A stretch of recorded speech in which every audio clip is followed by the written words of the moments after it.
Assalamualaikum warahmatullahi wabarakatuh. Salam belajar kepada saudara-saudara semua dimanapun Anda berada.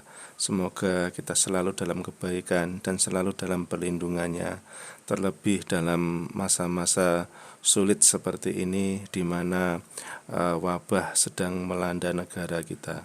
Semoga Allah Subhanahu wa ta'ala melindungi negara kita ini, kondisi cepat pulih ya, dan kita bisa beraktivitas seperti sedia kala. Baiklah, pada kesempatan kali ini kita akan belajar bersama-sama untuk membuat interpretasi hasil analisis data dari program eViews. Nah, program eViews ini merupakan program yang sangat cocok jika digunakan oleh orang-orang yang belajar di Fakultas Ekonomi, terutama yang bergelut di data-data sekunder. Nah, pada kesempatan ini yang kita gunakan contoh adalah penggunaan data panel ya, di mana untuk uji data panel ini memang agak ada kebingungan di sebagian mahasiswa. Ada yang menggunakan OLS biasa, ya ada juga yang sudah beralih ke regresi dengan khusus data panel. Nah, tahun-tahun 90 memang OLS masih relevan, tapi seiring dengan berkembangnya software-software statistik yang makin lama makin bagus, maka sebaiknya kita mulai berpindah atau menggunakan metode yang benar ya. Nah, eViews ini sangat membantu, terutama mulai eViews 7 itu sudah menyediakan fasilitas untuk pengujian data panel yang baik. Jadi sebenarnya dengan SPSS pun bisa, cuma kalau SPSS menyelesaikan data panel itu lebih rumit. Nah, baik, jadi dengan melihat judul skripsi ataupun tesis ya yang melibatkan beberapa objek penelitian atau responden atau perusahaan ya, kemudian juga melibatkan data yang runtut waktu. Nah, maka terjadilah kombinasi antara data cross section dan data time series. Maka yang paling tepat kita harus menggunakan data panel ya. Nah, penggunaan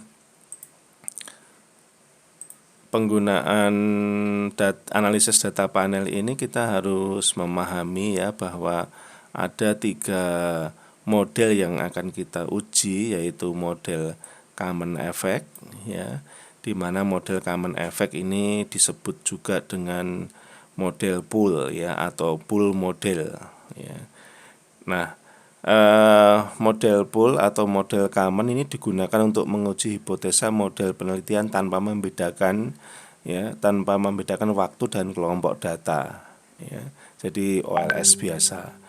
Nah, tapi mulai yang kedua di sini ya, model yang kedua yaitu kita sebut dengan FEM ya atau Fixed Effect Model ya, kemudian Random Effect Model atau model RAM. Nah, mulai model Fixed Effect ini rumusnya sudah berbeda ya. Kalau kita melihat ya, dasar teori di dalam bab 3 harus kita sesuaikan ya. Apa-apa yang dipakai di sini disebutkan. Kemudian kita lihat dulu untuk model regresinya pasti berbeda ini ya. ROA kalau yang common itu tanpa IT ini ya, tanpa IT. I itu adalah menggambarkan jumlah cross section ya atau objek pengamatan atau perusahaan atau responden ya. Jadi I itu menggambarkan jumlah cross section ya atau jumlah objek pengamatan atau jumlah perusahaan atau jumlah responden. Nah, sedangkan T itu menggambarkan runtut waktu yang digunakan, ya. Nah, seperti itu ada perbedaannya. Jadi harusnya ada dua rumus ya. Yang satu rumus pool model dan yang satunya lagi adalah model fixed dan random effect, ya. Nah, adapun uji asumsi yang diperlukan itu sebetulnya model FEM ataupun model REM ya, kita gunakan singkatan supaya lebih cepat ya mengucapkannya. Jadi model FEM dan model REM ini tidak seperti model OLS biasa atau model common atau model pool ya, harus menggunakan uji asumsi lengkap yaitu normalitas, linearitas, multi, auto, dan hetero. Nah, sebetulnya cukup kita gunakan uji normalitas ya dan uji untuk memilih ya, uji untuk memilih model yang mana yang memenuhi persyaratan untuk digunakan ya. Jadi model yang terbagus itu uji ya dengan ini ya. Kalau saya berikan gambaran secara lengkap yang memudahkan ini. Jadi ini adalah rumus dasar YIT sama dengan X IT beta plus alfa I plus UIT. Nah, ini rumus dasar nanti bisa diperluas sebagaimana di bab 3 tadi. Nah, jadi yang kita lakukan adalah ada 3 model yaitu CEM ya, FEM dan REM. Ya. Nah, CEM ini hanya menggunakan uji asumsi, uji normal saja cukup. Ya, hanya menggunakan uji normal saja cukup. Tapi kalau Anda ingin melengkapi, ya tidak apa-apa, nanti tergantung dari pembimbing Anda meminta uji lengkap atau tidak ya. Misalnya selain uji normal ada uji multi ya, kemudian ada uji auto ya, atau mungkin kalau mau dilengkapi sekalian uji hetero. Karena untuk yang model CEM ini bisa dimunculkan ya. Ataupun kalau tidak bisa dimunculkan karena sebagai akibat dari kita itu sudah menggunakan panel option ya, jadi data itu kita setting ke dalam data panel, maka bisa jadi dia munculnya cuma normalitas tok ya, normalitas saja. Nah, maka untuk uji asumsi itu kita bisa menggunakan manual ya, misalnya multi ya, ini kita lihat bab 3-nya. Yang diuji kan kalau normal ini kan tidak usah manual, langsung aja memerintah atau memilih perintah normalitas. Itulah hebatnya EFIUS ya. Kalau SPSS kalau menggunakan normalitas dengan Jakbera itu jalannya agak panjang. Nah, misalnya multi ini kita bisa uji secara manual ya, misalnya dengan cara correlation rank row Spearman ya, atau menggunakan auxiliary model regresif ya, menggunakan auxiliary model regresif. Nah, kemudian auto ini mesti otomatis muncul ya, dia dari binwidth-nya mesti akan muncul di dalam setiap melakukan analisis terhadap persamaan regresi. Nah, seperti itu dasar teori yang ada di bab 3 ya, semuanya harus ada rujukannya. Rujukannya ini termasuk baru-baru ya, 17-16 ini termasuk baru-baru. Nah, kemudian kita kembali ke sini ya, nanti kita lihat bab 3-nya juga seberapa lengkapnya. Nah, kita akan lihat bahwa model FEM ini juga membutuhkan uji normal ya, ketiga-tiganya sama, membutuhkan uji normalitas. Namun di dalam FEM ini kita harus uji Chow test ya, di mana uji Chow test ini fungsinya adalah untuk memilih model pada regresi data panel, yaitu antara model efek tetap atau FEM tadi dengan model pool, yang model yang sebelumnya itu bagus mana begitu ya, atau satu persyaratan ya, di mana model FEM ini bagus apa enggak itu selain uji normal yang harus dipenuhi ya, mungkin juga dosen pembimbing Anda menghendaki uji yang lain terserah, monggo, yang penting ada dasar teorinya. Ya, kemudian uji cowtes ini tidak boleh ketinggalan. Ya, jadi kalau cowtesnya tidak memenuhi, meskipun normal memenuhi, berarti ini bukan model yang terbaik. Ya, nah jadi ketiga model ini memang kita harus coba ya, tidak boleh misalkan CEM sudah normal dan hasil signifikansinya masuk semua terus sudah berhenti, tidak, harus diuji yang kedua. Ya, hasil yang kedua ini kalaupun sudah bagus, uji normalnya bagus, bahkan kalau ada yang minta multinya bagus, autonya bagus, cowtesnya sangat bagus misalnya, sangat memenuhi, kita nggak boleh berhenti di FEM, tapi harus mencoba juga ke REM. Siapa tahu meskipun sama-sama bagusnya memiliki jenjang yang lebih tinggi atau memiliki derajat yang lebih tinggi dari model-model sebelumnya. Nah, model yang paling bagus inilah yang kita akan gunakan untuk uji hipotesis ya, untuk mengambil kesimpulan atau mengambil keputusan dari hasil penelitian kita. Nah, baik, kita masuk ke bab 3 lagi. Nah, di dalam bab 3 ini kita sudah lihat ya, komponen-komponennya sudah masuk semua ya. Yang terakhir ini tadi rumusnya, cuma sebaiknya dibikin dua ya, dibikin dua, yang satunya yang pool atau common, yang lainnya adalah fixed dan random ya. Kemudian untuk uji hipotesisnya sama ya, pakai uji T dengan prosedur pengujian yang seperti biasa standar S1. Kalau S2 tidak perlu pakai prosedur begini ya, langsung saja boleh. Ya, kemudian uji ketepatan model, uji F juga sama, dipakai juga. Ya, kemudian ya tentunya R square ya. Nah, yang terakhir adalah R square ya, untuk melihat besarnya variasi ya, masing-masing variabel X itu dalam mempengaruhi Y. Nah, ini kita sudah selesai di bab 3. Maka kita langsung masuk saja ke lampiran hasil analisis dan kita masukkan juga simulasi untuk bab 4 ya. Nah, sebagaimana video-video sebelumnya ya, bahwa bab 4 ini Anda boleh menambahkan gambaran umum perusahaan, boleh juga tidak. Ya, cuma kalau di data panel ini kan perusahaannya banyak ya. Jadi kalau pakai gambaran umum perusahaan rasa-rasanya kok jadi banyak sekali ya, atau mungkin jadi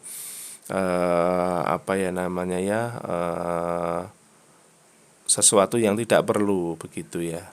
Nah, jadi mungkin kalaupun ada itu ringkasan aja dari masing-masing perusahaan, itu kan masih dalam satu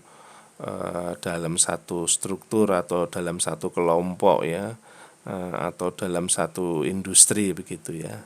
Nah, misalnya industri pengolahan pangan atau industri sandang atau industri papan ya, atau industri keuangan ya, itu mungkin bisa seperti itu ya. Nah, baik, kalaupun langsung juga nggak apa-apa, tidak usah pakai gambaran umum objek penelitian, gambaran umum perusahaan tidak usah. Langsung ke distribusi sampel ya, ini sampelnya disebutin, waktunya juga disebutin ya. Kemudian jadinya sampel berapa sudah disebutkan juga ini ya.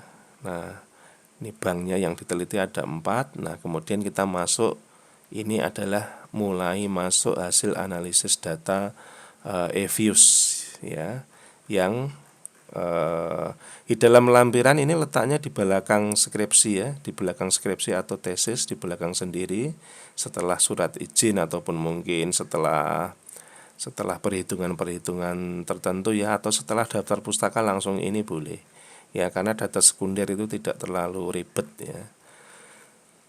Nah, ini adalah data rekapan mungkin dalam bentuk Excel ya. Ini ada masing-masing dibagi 4 kuartal ya. Terus kemudian tahunnya itu ada 2014 sampai 2017. Nah, ini adalah data yang sudah dimasukkan ke dalam EViews ya. Ini tahunnya ada 4 tahun ya. kemudian ini kuartalnya ini ya, kuartal untuk masing-masing tahun ya, kuartal 1 dan seterusnya ya. Ini tinggal di copy aja dari eViews, dimasukkan ke MS Word, dan ini harus ya, meskipun di atas sudah ada, tapi kan ini bukan data dari eViews. Ini membuat skripsi atau tesis Anda itu lebih original ya, jika memasukkan data asli. Nah, kemudian ini hasil data deskriptif ya. Tidak boleh ya kita mengcopy persis di sini langsung dimasukkan ke 4 tuh tidak boleh. Biasanya para pembimbing itu tidak mau. Ya, tapi harus dimodifikasi ya, mungkin yang lebih komunikatif ya, atau yang lebih Indonesia. Kan di sini bahasanya Indonesia. Kenapa di sini pakai 2 titik begitu kan ya? Mungkin ada yang menghendaki 2 koma, itu enggak apa-apa ya, tinggal yang penting jangan sama ya. Anda jangan mencoba sama. Tapi kalau dosen pembimbingnya minta harus sama ya enggak apa-apa ya, itu kan sudah izin ya. Nah, baik, ini penjelasan seperti ini diletakkan di bawah tabel ya, biasa ya. Ini isinya cuma mean, median, nilai maksimum, nilai minimum, standar deviasi ya. Kemudian mungkin sum, yang saya kira kalau sum tidak perlu ya. Kemudian apalah yang diperlukan ya. Kalau di eViews itu muncul semua ya. Kalau di SPSS Anda bisa centang atau Anda bisa pilih yang dimunculkan. Nah, selanjutnya untuk uji normalitas ya, uji asumsi klasiknya uji normalitas.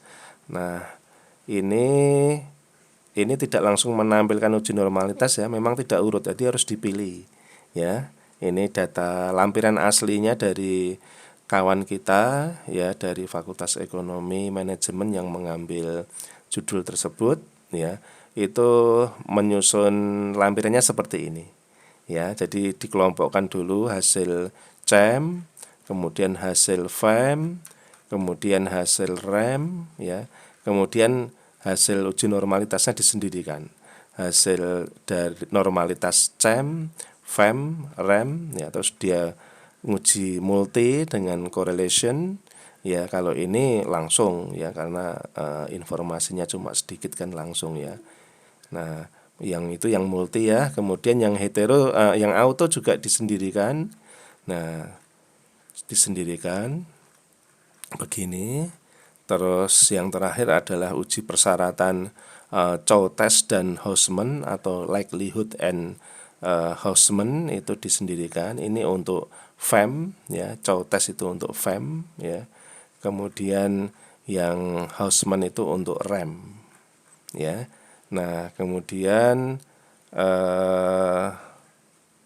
kalau ini sama dengan yang di atas ya, mungkin inilah yang dipilih yang terbaik, mungkin seperti itu ya maksud dari kawan kita itu. Nah, kalau akan memasukkan ke dalam bab 4, berarti kita harus mencari normalitas untuk ketiga model ya, mencari normalitas untuk ketiga model. Nah, ini ya. Nah, normalitas yang dipilih saja, maksudnya model yang terbaik. Jadi kesimpulannya di dalam hasil analisis ini, itu model FEM lah yang paling bagus ya.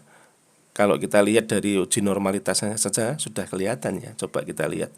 Ini kan tidak normal ya, karena probabilitasnya itu di bawah alfa ya. Di bawah alfa berarti signifikan. Kalau signifikan itu berarti tidak normal ya.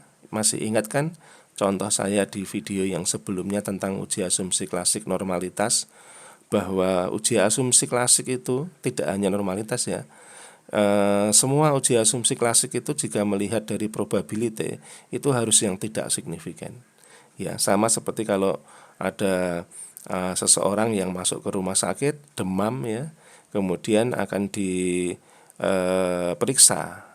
Tapi kok ini bukan demam biasa, maka dokter kalau ragu dia adakan uji sampel darah misalkannya, diambil darahnya sedikit lalu diuji. Nah, hasil yang kita akan terima itu pasti kita akan mengharapkan hasilnya negatif ya. Negatif itu berarti apa yang disangkakan buruk oleh dokter ya, itu tidak terjadi begitu. Ya, kalau hasilnya negatif itu berarti tidak terjadi apa yang disangkakan itu. Nah, kalau hasilnya positif, wah bisa jadi demam berdarah ya, atau mungkin yang lebih tinggi lagi yang sekarang baru mewabah, bisa jadi di karantina ya. Nah, kita lihat untuk CEM ini tidak normal ya, uji FEM apalagi ya, ini sampai jauh sekali ya, sangat signifikan, berarti sangat tidak normal. Nah, untuk uji rem bagus ya, dia 0,07 di atas 0,05, tidak signifikan, berarti normal ya. Nah, ini kita lihat ini ya, yang diambil pasti yang terbaik. Nah, silahkan untuk dilihat cara penyajiannya seperti ini ya, dikasih tabel yang diolah ya, tidak persis gambarnya dimasukkan ke sini, tidak boleh. Nah, seperti itu. Nah, untuk keterangannya ya yang seperti saya sebutkan tadi ya, keterangannya seperti itu. Ya, ini bisa di pause kemudian di print screen ya, kalau ingin menyalin ya, atau ingin membuat bentuk yang sama ya. Nah, kemudian yang kedua ya, membutuhkan uji multikolinearity ya, atau multikoliniaritas. Kemudian kita menyajikannya dalam bentuk seperti ini ya. Nah, kita lihat uji multinya di sini. Nah, ini dibikin persis ya, atau enggak ya, ini ini yang masih biasa ya, belum di lock loh. Kenapa kok pakai lock ya? Nah, ini juga harus kita jelaskan ya. Nah, model yang pertama itu pasti bukan lock, pasti Y, X1, X2, X3. Nah, kenapa di lock? Kemungkinan kawan kita ini menemukan sesuatu yang lebih jelek hasilnya ya, atau lebih rendah nilainya dibandingkan dengan penggunaan lock ya, maka kawan kita ini memutuskan untuk ditransformasi. Nah, transformasi itulah yang digunakan untuk analisis data berikutnya. Nah, sebenarnya kalau saya misalnya sebagai seorang pembimbing atau orang yang ngerti statistik, ini juga harusnya dalam bentuk log juga ya, harusnya dalam bentuk log juga. Ya, kenapa ini tidak log sendiri begitu ya? Jadi ini bisa diganti ya, pakai log. Ya. Tidak mungkin ini salah tulis karena ini diambil dari e-views langsung. Ya, kalaupun yang salah harusnya yang di sini karena ini kan membuat sendiri. Nah, begitu ya.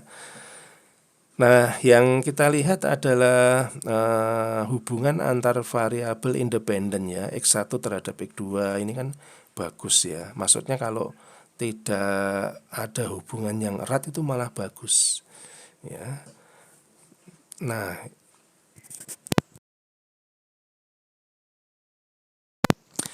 yang X1 terhadap X3 juga begitu. Nah, ini yang kurang bagus, malah X3 terhadap X2 ini nggak bagus karena ini hubungannya erat ya. Kalau hubungan yang bagus itu X3 terhadap Y itu bagus, nggak apa-apa. Tapi kalau antar variabel independen itu nggak boleh ya. Namun kadang-kadang tidak bisa dihindari. Kalau kesimpulannya ini bagaimana? Ya, kesimpulannya ini bagus ini. Karena hanya satu saja yang tidak memenuhi ya, yang lainnya memenuhi, itu ketutup biasanya. Nah, demikian. Kemudian uji auto ya, ini autonya juga diuji. Kalau saya lebih prefer tidak ya, tetapi ini kita jelaskan apa yang ada aja supaya lengkap ya. Jadi kalau Anda membutuhkan informasi ini bisa lengkap ya. Kalau semuanya tidak diuji cuma normal tok, nanti malah Anda kalau membutuhkan tidak ada informasinya. Nah, ini auto, ini yang CEM, ini kurang bagus ya. Kemudian yang FEM ini juga tidak bagus. Kalau ini malah nilainya terlalu bawah, kalau ini nilainya terlalu atas. Yang bagus itu di antara 1,5 2,5 ini ya, 1,5 2,5. Nah, kalau yang rem ini bagus ya, 2,09 ya, kan di antara 1,5 2,5. Nah, ini dimasukkan ke sini yang bagus ya rem kembali terpilih ya menjadi pusat perhatian ya, atau menjadi uji asumsi yang banyak yang lolos. Nah, kemudian setelah itu analisis penentuan metode estimasi regresi data panel. Nah, ini uji Hausman ya. Nah, uji Hausman ini untuk yang FEM ya, yang rem tidak dikomentari ya. Yang FEM itu tidak dikomentari, yang CEM apalagi ya. Tapi dalam menjelaskan ke pembimbing bagaimana ya, ini dilampirkan saja. Kalau nanti minta dijelaskan, kita tinggal membuka lampiran. Ya, kalau model-model yang tidak terpilih, yang kita tidak jelaskan, cukup di lampiran saja. Ya, nah ini kita lihat model COTES ini untuk yang FEM ya, tapi karena tidak memenuhi ya. Kalau dari COTESnya memenuhi ya, tapi karena uji normal, kemudian uji multi, kalau multinya memenuhi, uji auto yang tidak memenuhi ya. Jadi dua tuh nggak memenuhi. Maka COTES ini tidak ada manfaatnya ya, karena dua tes sebelumnya tidak memenuhi. Nah, kemudian yang kita pakai adalah yang Hausman test. Ya, yang Hausman test ini memenuhi ya. Oh, tidak ya. Awalnya tidak, ini 0,077 itu tidak memenuhi. Ya, tidak memenuhi karena di bawah di atas 0,05.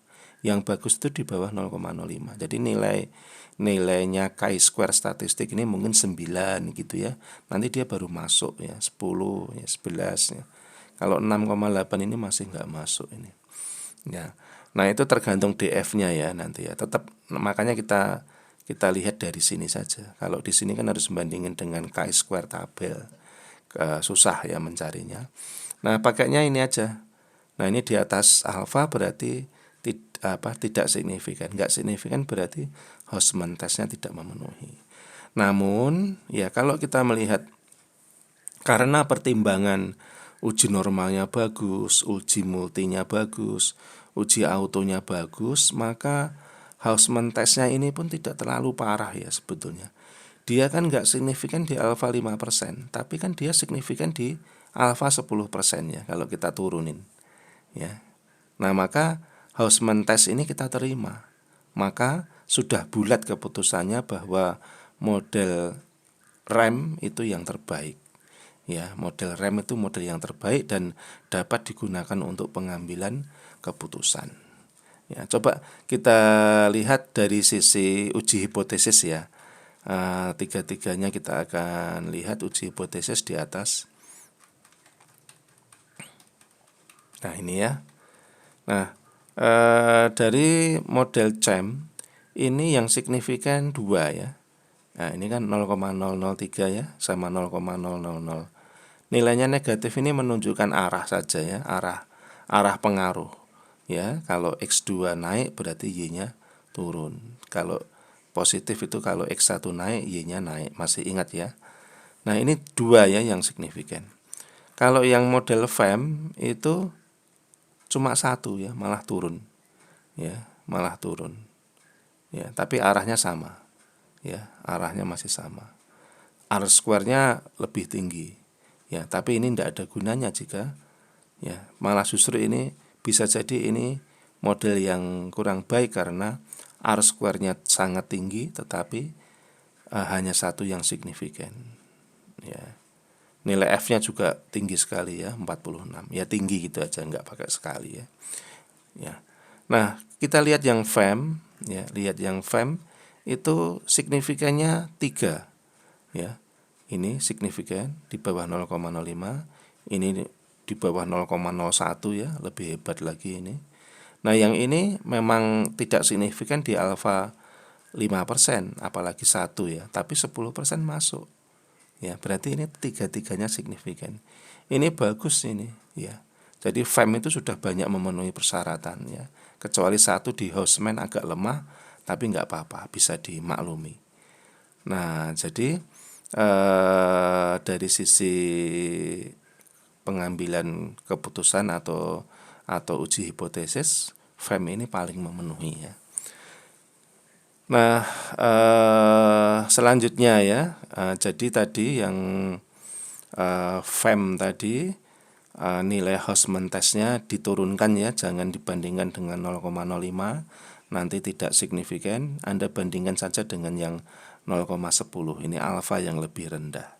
Ya, ini kemarin kawan kita ini sudah saya beri nasihat untuk merubah, ya, jangan pakai 0,05 ya, untuk merubah agar ditambah dengan uji alfa yang lebih rendah. Nah, ini sudah ditulis. Nah, baik, barulah kita masuk ke uji regresi berganda ya. Nah, berarti yang kita pakai yang rem yang ini ya. Nah, yang rem ini. Nah, kita akan lihat ya, kita akan lihat bahwa yang dikomentari mesti persamaan regresi ya, sama seperti Anda membahas di Smart PLS maupun Anda membahas di SPSS ya. Ini regresi biasa menjelaskannya itu. Nah, ini diawali dengan persamaan regresi ya, kemudian diartikan ya, sama menjelaskan konstanta, menjelaskan X1, X2 sampai ke X3. Jadi kan ada 4 yang dijelasin. Karena konstanta juga ikut dijelaskan ya di sini. Nomor 1 ini konstanta nih. Ikut dijelaskan. Terus ini X1, X2, terus X3 ya. Nah, kemudian selanjutnya adalah uji T ya. Membuat komentar berikutnya adalah uji T. Ini disarikan dari sini ya. Sama seperti yang di atas itu juga disarikan. Sebetulnya ini terlalu lengkap ya kalau cuma membahas, tapi ini dia bilangnya hasil analisis regresi berganda kok ya, tidak tidak ngomentari khusus untuk koefisien regresi ya. Nah, sebetulnya bisa dipotong nih, yang nggak penting-penting bisa dibuang dulu ya. Misalnya ini ya, standard error ini kita nggak butuhkan misalnya. Nah, tapi dimasukkan semua juga nggak apa-apa, tergantung. Bahkan ada yang membuat satu tabel itu R square-nya sekalian dimasukkan ke sini boleh, F-nya boleh, terus F tabel, T tabelnya dimasukkan ke sini juga boleh. Itu sebagai kesimpulan ringkasan dari seluruh hasil analisis yang ada di sini ini. Ya, tapi dicupliki ya, jangan seluruhnya. Nah, itu penjelasan yang kedua adalah pengujian hipotesis ya, atau uji T. Nah, ini kita masukkan uji T-nya ini ya. Nah, sebetulnya koefisiennya tidak usah muncul juga tidak apa-apa, apalagi yang ini ya, standard error ini boleh Anda tinggalkan. Tapi kalau muncul semua ya nggak apa-apa juga ya, bergantung pembimbing mau apa tidak. Nah, untuk uji T ini digunakan, ini pakai prosedur nggak ya ujinya? Oh, tidak ya. Nah, kalau di bab 3 itu pakai prosedur, harusnya di bab 4 ini pakai prosedur ya. Jadi jangan sampai ketinggalan, ini ketinggalan. Kan di bab 3, coba kita lihat ya. Ini pakai prosedur. Ya, ini prosedur menguji T ya, atau uji signifikansi parsial masing-masing variabel. Ini pertama tentukan hipotesis. Yang kedua menentukan level of significance. Ya, terus menentukan T tabel ya ini ya, terus menentukan gambarnya. Ini gambarnya diisi, kalau sudah ketemu n min k min 1, ini nilai kritis min T ini harus diisi, ini plus T ini harus diisi ya. Kalau nanti di bab 4 ya harusnya begitu.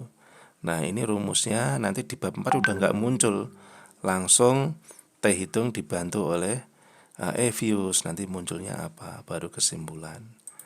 Nah, seperti itu harusnya prosedur ya. Uji F-nya juga ini pakai prosedur di bab 3 ya. Jadi ini adalah cetak biru yang akan kita lakukan di dalam bab 4 ya. Kalau dijujuk begini menjadi tidak konsisten ya dengan bab 3. Nah, tapi nggak apa-apa, itu sebagai contoh ya, malah bagus kita dapat contoh dari kawan kita yang perlu perbaikan ya. Nah, jadi ini dikomentari seperti ini boleh. Ini kesimpulannya tok berarti. Ya, adapun prosedurnya itu seperti di bab 3 ya. dan seterusnya ya, X2 sampai X3. Cuma X3 ini penjelasannya agak panjang karena diuji 2 kali. Ya, karena pakai 0,05 tidak signifikan, maka ditambahi keterangan. Namun jika menggunakan alfa 0,10 ya itu signifikan. Nah, kemudian uji F juga begitu ya. Ini uji F-nya masuk tetap di sini terus ya. Di 24, ya. Ini juga di atas F tabel atau probability-nya di bawah 0,01 ya, apalagi 0,05 ya. Lebih signifikan lagi. Nah, kemudian yang terakhir adalah R square ya. R square ini ya, R square-nya di sini 0,55. Berarti artinya apa? Nah, di sini. Artinya 50. Oh, ini pakainya yang adjusted ya, bukan yang pakai yang R square. R square ini besarnya masih dipengaruhi oleh banyaknya variabel independen ya. Kalau adjusted ini meskipun jumlah variabel independennya ditambah, tetapi dia tidak ikut menaikkan nilai R square ini. Kalaupun menaikkan, memang bukan penambahan variabel independen yang menaikkan nilai adjusted, tetapi power yang dibawa atau nilai-nilai masing-masing variabel independen itulah yang membuat adjusted R square ini besar ya, bukan karena jumlah variabel independen yang banyak ya, maksudnya begitu. Berarti yang dikomentari yang ini ya, 0,52 7582 dikalikan 100% ya. Maka Y itu dipengaruhi oleh variasi X1, X2, X3 ya. Kalau sisanya itu yang di luar yang kita teliti ya, ada X4, X5, X6 sebaiknya disebutkan ya. Nah, oke, cepat saja untuk pembahasan ya. Untuk pembahasan itu jangan diulang lagi dari bab 4 yang angka-angka semua ini ya, temuan-temuan statistik ya. Tapi sudah Anda masuki penelitian terdahulu yang Anda pakai di bab 2 ya. Penelitian terdahulu harus dipilih yang terbaik ya. Kemudian penelitian temuan Anda ya, temuan penelitian Anda itu apa? Nah, itu disandingkan ya, ada perbedaan atau tidak. Kalau ada perbedaan berarti kita ada temuan, kalau tidak ada perbedaan berarti ada dukungan dari penelitian terdahulu. Nah, di samping itu kalau data primer ya, itu bisa Anda memasukkan satu pendapat-pendapat ya yang harus dilakukan, yang tidak harus dilakukan oleh perusahaan yang kita teliti itu sebagai kristalisasi nanti untuk membuat bab 5 ya. Nah, seperti itu saja di dalam pembahasan. Nah, pembahasan itu makin banyak makin bagus ya. Jadi jangan sampai pembahasan itu cuma selembar atau 3/4 lembar, sedangkan hasil analisisnya banyak ya.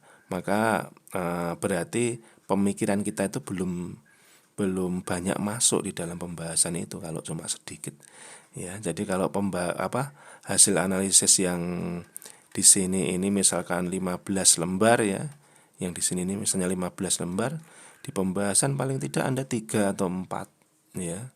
Nah, jadi jangan sampai 1 lembar atau malah 3/4 lembar, itu berarti kita termasuk pendiam gitu ya. Istilah lucunya seperti itu.